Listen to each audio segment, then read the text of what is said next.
Okay, well it's Monday 13th of June 2022 and I'm at number 3 platform in Roma Street, Brisbane. Here is the XPT, which incredibly is leaving at 5 to 6. It's now around 5:35 in the morning, and I bet there are going to be a handful of people on this train. I'd like to make some further comments a bit later. I must say right now there's basically very few connections, and I've come in on the train from East Ipswich at 4:39. Yes, you heard that right, so I had to get up around 3 or so, get ready. And so people have to rely on family or friends to take them down here to get on this train.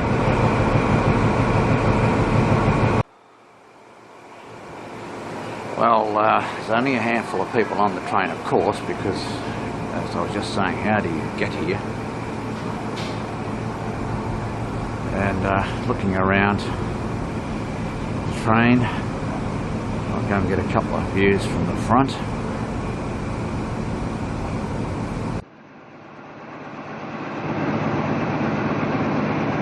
Okay, well, there are a few other trains around as well. I just want to get a bit of a view of this as it goes out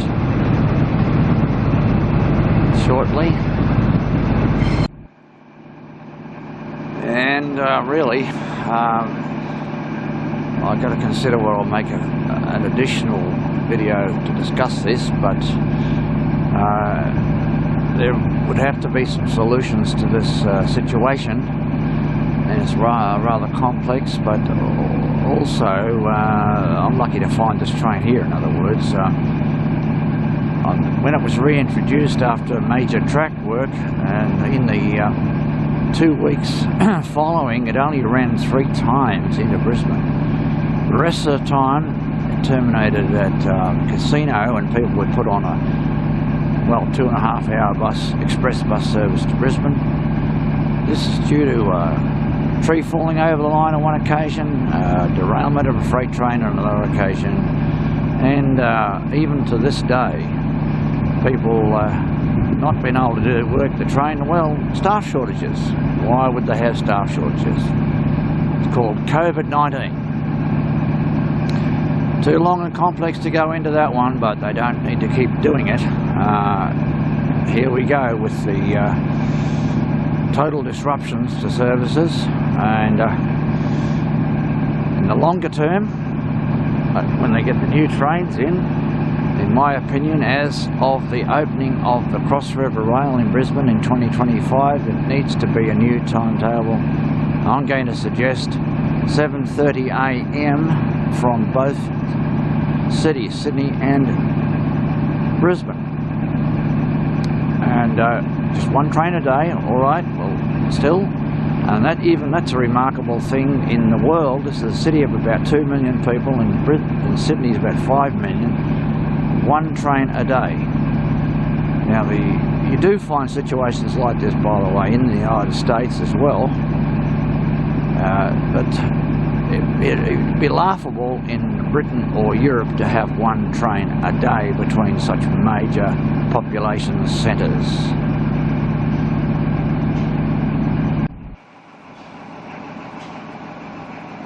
Just awaiting departure very shortly.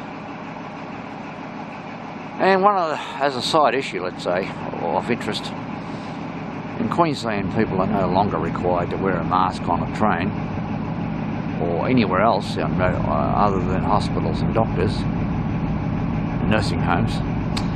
But in New South Wales, every person on the train, passenger or crew, is wearing a mask. So the little Omicrons attack people in New South Wales and don't attack people in Queensland. Is that right?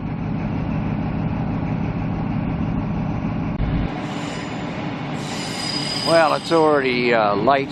It's about a couple of minutes to 6. Should have gone at 5:02.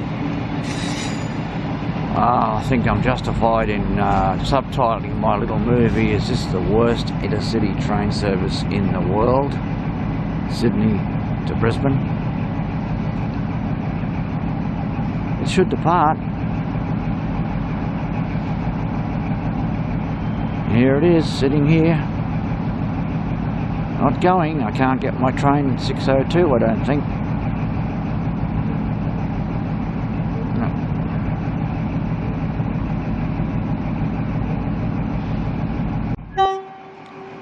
Okay, well, the train is late, but it's on its way from Brisbane to Sydney.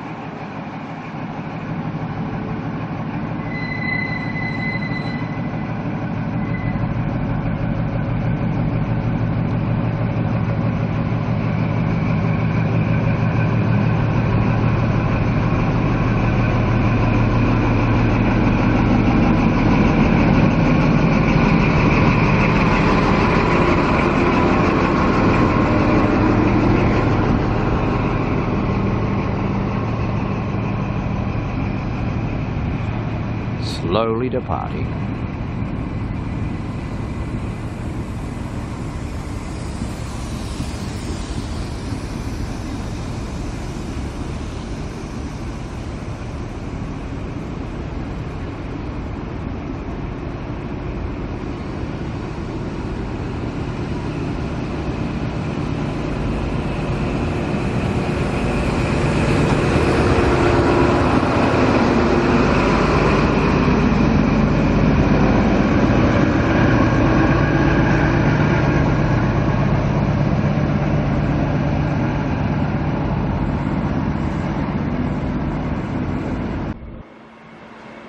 Oh, I just thought of one alteration to make. I'd made the statement that it was the 13th today. It's actually the 14th of June.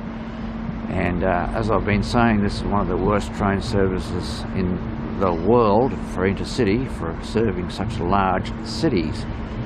5 million plus in Sydney and 2 million plus, shall we say, in Brisbane. So always consider going down to Murwillumbah, for example, and staying overnight, or Casino and staying overnight and catching this train the next morning.